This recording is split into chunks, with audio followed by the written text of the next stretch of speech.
some Yupo paper, and I cut it into strips because I need to do some sample pieces, and I want to use my lovely acrylic inks on this because I've seen videos where a lot of people are painting with this watercolors on it, and you get some great textures. So I'm experimenting with Yupo, and this is the 74-pound white paper. So this one is pretty opaque. You can't really see through it, but it has a really smooth finish to it. Okay, so before I actually use this, I need to use some rubbing alcohol. They mentioned on YouTube, a lot of people were saying you need to clean it off because if you've been touching it, which I have because I had to cut it into strips, you want to clean it off with some rubbing alcohol because the oils of your hands are not good for it when you start doing your textures and things like that. So the stuff, this paper is actually made out of recycled cartons, milk cartons. So this is a really interesting paper because it's not made out of plant fibers.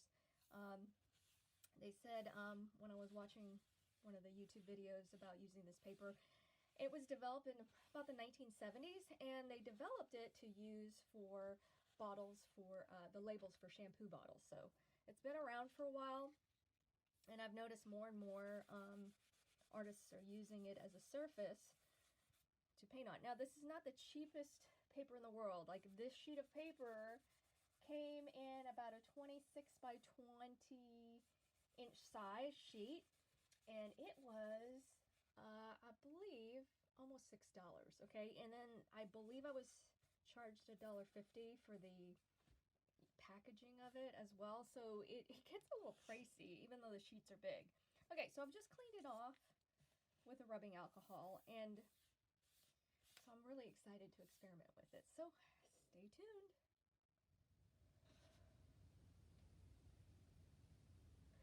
Hi guys, I have some Yupo paper, and I've cut it into strips because I need to do some sample pieces, and I want to use my lovely acrylic inks on this because I've seen videos where a lot of people are painting with this watercolors on it, and you get some great textures. So I'm experimenting with Yupo, and this is the 74-pound white paper. So this one is pretty opaque. You can't really see through it, but it has a really smooth finish to it. Okay, so before I actually use this, I need to use some rubbing alcohol. They mentioned on YouTube, a lot of people were saying you need to clean it off because if you've been touching it, which I have because I had to cut it into strips, you want to clean it off with some rubbing alcohol because the oils of your hands are not good for it when you start doing your textures and things.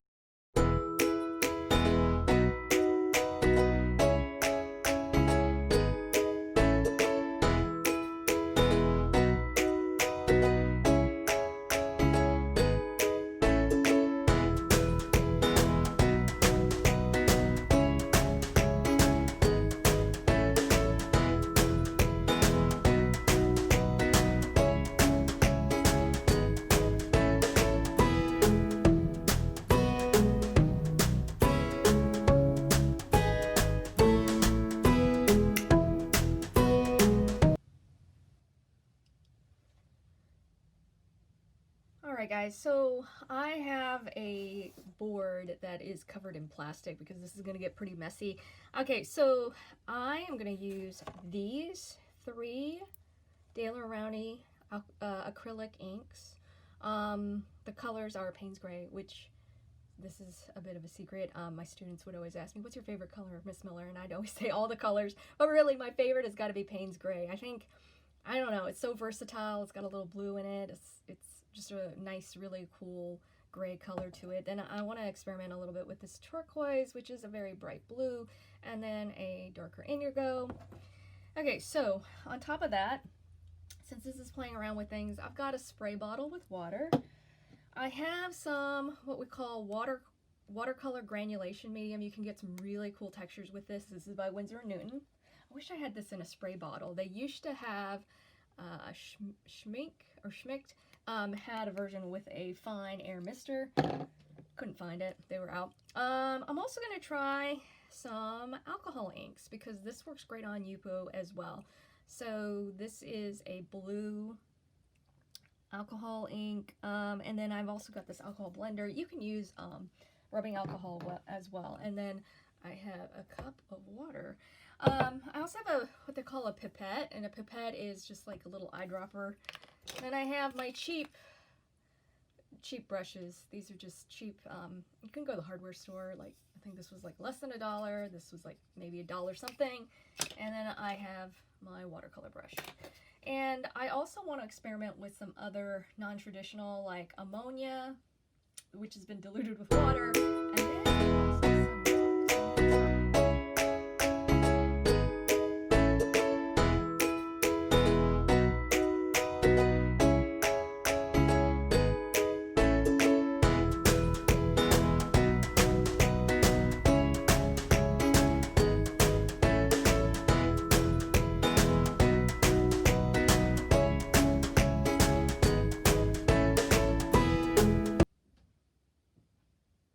try it again because I'm not happy with the results on that last one, so I'm gonna, and I think I'm gonna just go really thick with the Payne's Gray. Thick, thick, thick. Okay. And maybe you have to let it dry, but I don't think they did. I'm just gonna spritz it once. There we go. I mean, you can see it takes a little bit less effect than the sunblock. It's not doing as much. Now,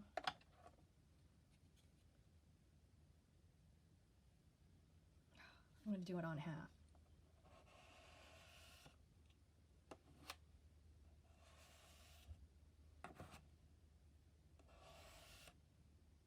It does kind of. It's supposed to kind of bleach it out. Kind of doing it there. So maybe I need to allow it to dry a little bit. Let's try a little bit more. Oh, now I see it. So that's interesting. Ooh, that's really pretty. That kind of looks almost kind of fuzzy, furry. I don't know, can you see that texture? That's pretty cool. Okay, gonna set that aside. And I'm just gonna try to paint with it a little bit. So just a little bit of water. My brush is a little bit dirty, and then I'm just gonna go in with this, see what it's like. Painting with it, like, you just don't need.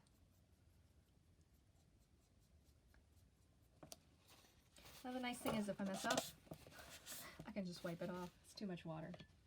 So I do like that aspect of it, like and it's kind of neat how it kind of stains it a little bit, and then I can go back in. So like, say if I go in with this,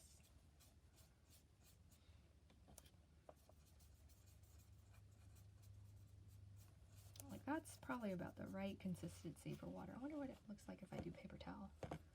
Ooh, that's kind of neat. That's with paper towel. Let's do it a lot thicker. Make that a really strong color. Ooh.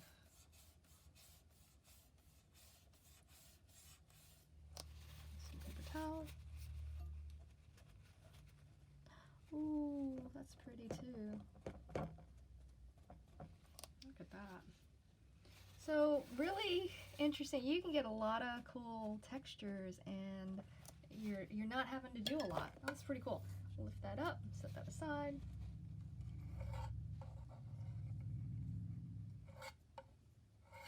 Okay, next one. What I'm going to do is going to be alcohol ink and the alcohol blending solution, because why not? So usually with this, you want to, I mean, you can drop it down. Like I've seen people, this is how I just, like, people just drop. You know, so it bleeds really well on this paper, and that's why so many people use it. And then this is a blending medium, which it just kind of makes it spread. Like it's spreading now, but watch this. See? And this is great. Like I think this would look cool for kind of an icy texture. Now if I don't like it, I just pull it up. Oh, that's kind of cool too. Okay, so I'm going to do it again. This time I'm just going to do 2 drops, or maybe 1. Come on, there we go.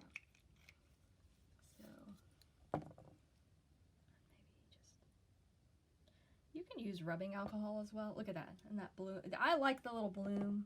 Look at that. Yeah, these really cool blooms.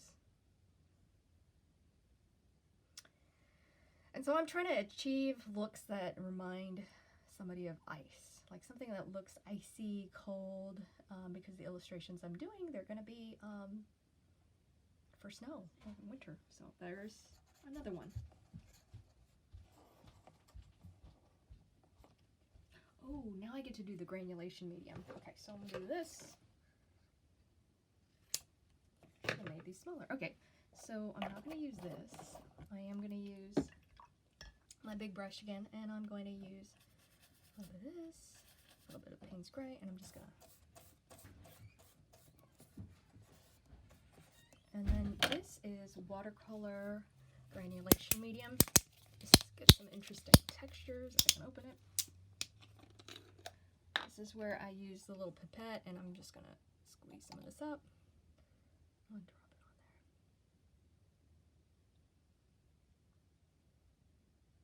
on there. Come on. Shoot, that's a lot. I don't know if I needed that quite that much. And then it will do these interesting effects as well. Ooh, look at that. Look at that. See, it causes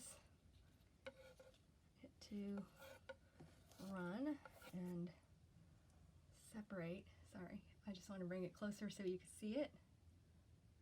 I'm going to hold it at an angle. Yeah, and so it basically granulates, creates this really amazing texture. Not sure what I'd use it for. Maybe trees, rocks, or something like that. Set that to the side there to kind of dry.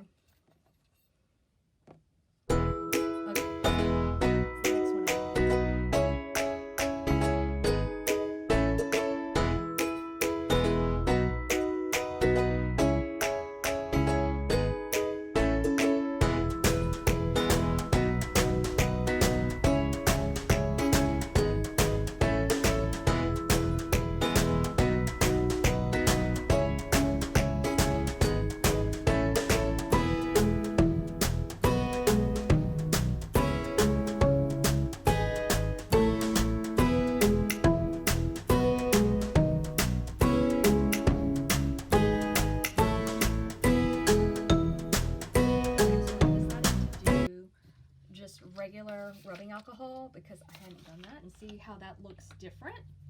I'm using my pipette, squeezing some of that alcohol, and see, ooh, that is cool. Neato.